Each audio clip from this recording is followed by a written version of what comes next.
Welcome to Bedtime Classics. Let the world around you grow quiet. Tonight's story is The Raven, a fairy tale by the Brothers Grimm. Close your eyes, breathe deeply, and drift gently into sleep. There was once a queen who had a little daughter, still too young to run alone. One day the child was very troublesome, and the mother could not quiet it, do what she would. She grew impatient, and seeing the ravens flying round the castle, she opened the window and said, "I wish you were a raven and would fly away. Then I should have a little peace." Scarcely were the words out of her mouth when the child in her arms was turned into a raven and flew away from her through the open window. The bird took its flight to a dark wood and remained there for a long time, and meanwhile the parents could hear nothing of their child. Long after this, a man was making his way through the wood when he heard a raven calling, and he followed the sound of the voice. As he drew near, the raven said, "I am by birth a king's daughter, but am now under the spell of some enchantment. You can, however, set me free." "What am I to do?" he asked. She replied, "Go farther into the wood until you come to a house wherein lives an old woman. She will offer you food and drink, but you must not take of either. If you do, you will fall into a deep sleep and will not be able to help me. In the garden behind the house is a large tan heap, and on that you must stand and watch for me. I shall drive there in my carriage at 2 o'clock in the afternoon for 3 successive days. The first day it will be drawn by 4 white, the second by 4 chestnut, and the last by 4 black horses. But if you fail to keep awake, and I find you sleeping, I shall not be set free." The man promised to do all that she wished, but the raven said, "Alas, I know even now that you will take something from the woman and be unable to save me." The man assured her again that he would on no account touch a thing to eat or drink. When he came to the house and went inside, the old woman met him and said, "Poor man, how tired you are. Come in and rest, and let me give you something to eat and drink." "No," answered the man, "I will neither eat nor drink." But she would not leave him alone and urged him, saying, "If you will not eat anything, at least you might take a draught of wine. 1 drink counts for nothing."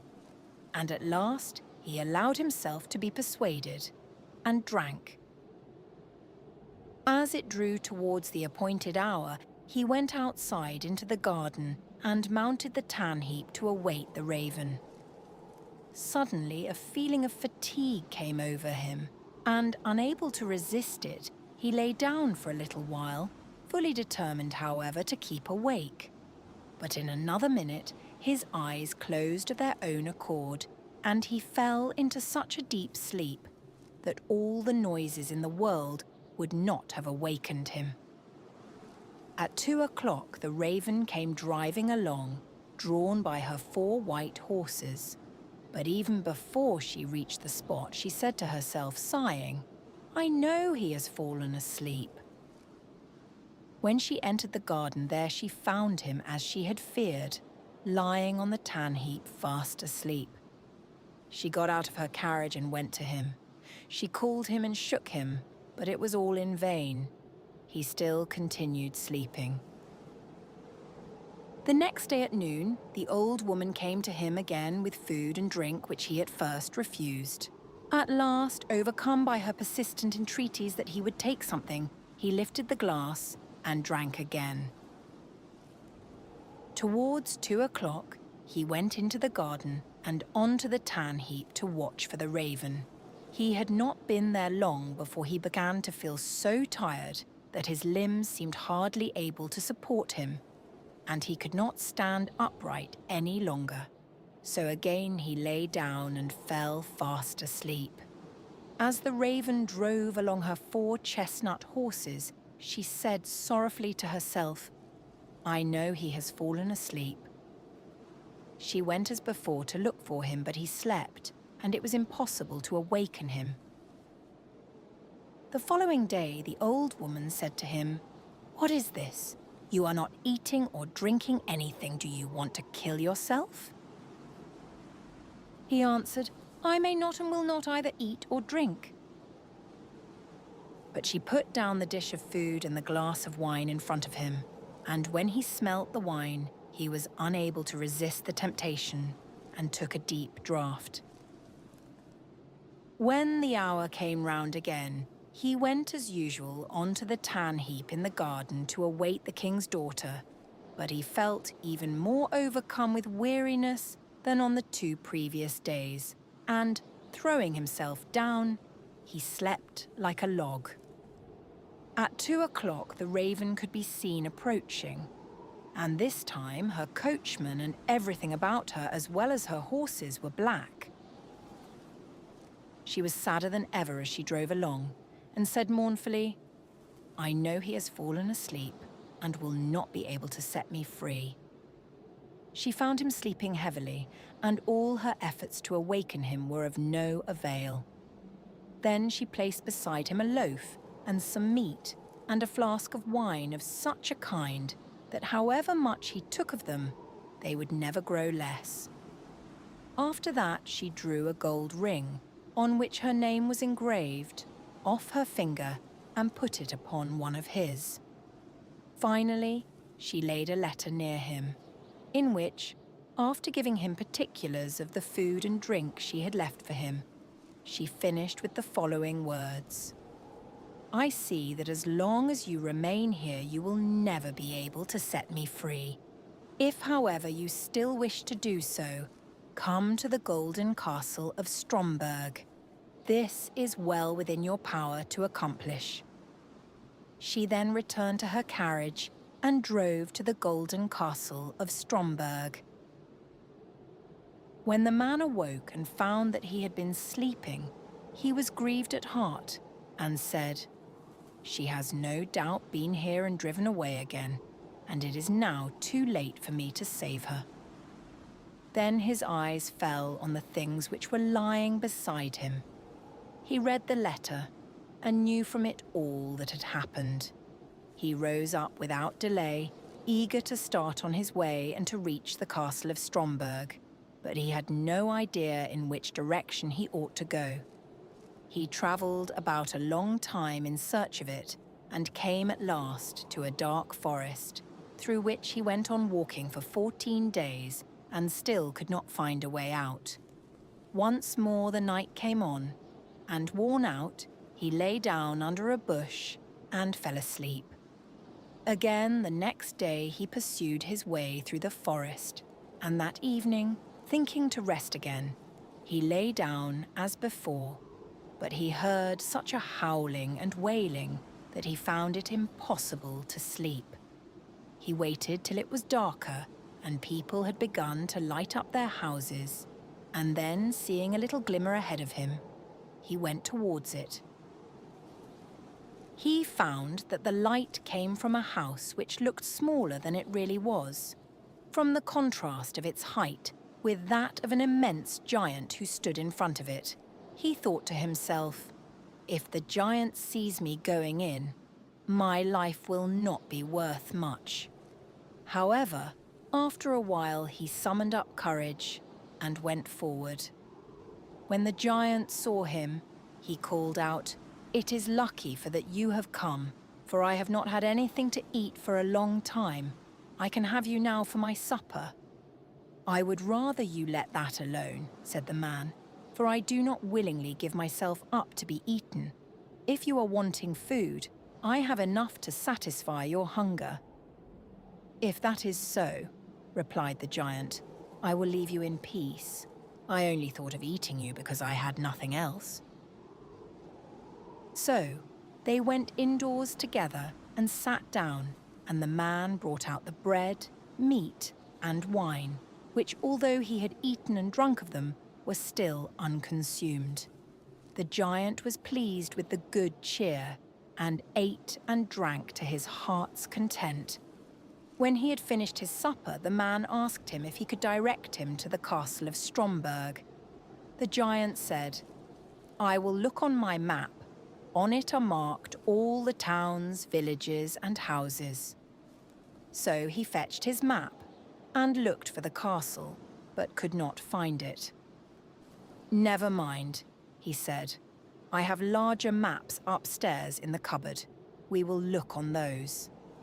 But they searched in vain, for the castle was not marked even on these. The man now thought he should like to continue his journey, but the giant begged him to remain for a day or two longer until the return of his brother, who was away in search of provisions.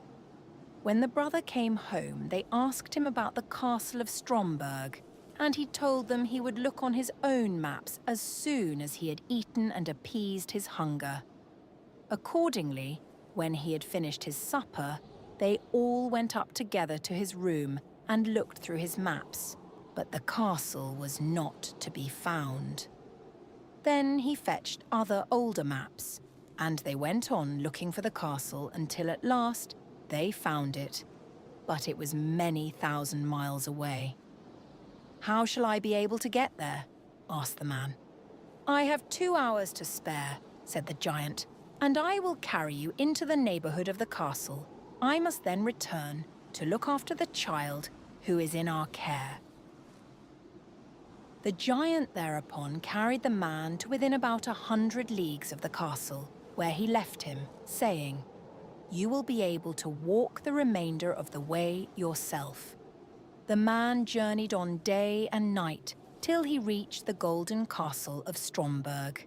He found it situated, however, on a glass mountain, and looking up from the foot, he saw the enchanted maiden drive round her castle, and then go inside.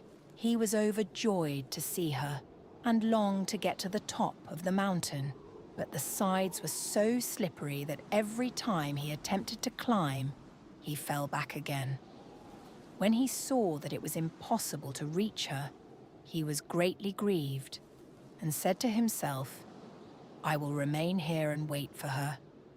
So he built himself a little hut, and there he sat and watched for a whole year, and every day he saw the king's daughter driving round her castle, but still was unable to get nearer to her. Looking out from his hut one day, he saw 3 robbers fighting, and he called out to them, "God be with you."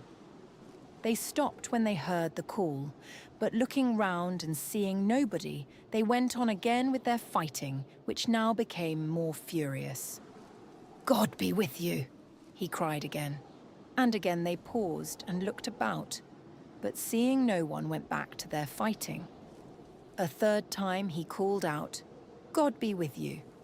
And then, thinking he should like to know the cause of dispute between the 3 men, he went out and asked them why they were fighting so angrily with one another. One of them said that he had found a stick, and that he had but to strike it against any door through which he wished to pass, and it immediately flew open. Another told him that he had found a cloak which rendered its wearer invisible, and the third had caught a horse which would carry its rider over any obstacle, and even up the glass mountain. They had been unable to decide whether they would keep together and have the things in common, or whether they would separate. On hearing this, the man said, "I will give you something in exchange for those 3 things, not money, for that I have not got, but something that is of far more value. I must first, however, prove whether all you have told me about your 3 things is true." The robbers therefore made him get on the horse and handed him the stick and the cloak, and when he had put this round him, he was no longer visible. Then he fell upon them with the stick and beat them one after another, crying, "There, you idle vagabonds! You have got what you deserve. Are you satisfied now?" After this, he rode up the glass mountain. When he reached the gate of the castle, he found it closed, but he gave it a blow with his stick, and it flew wide open at once, and he passed through. He mounted the steps and entered the room where the maiden was sitting, with a golden goblet full of wine in front of her. She could not see him, for he still wore his cloak. He took the ring which she had given him off his finger and threw it into the goblet, so that it rang as it touched the bottom.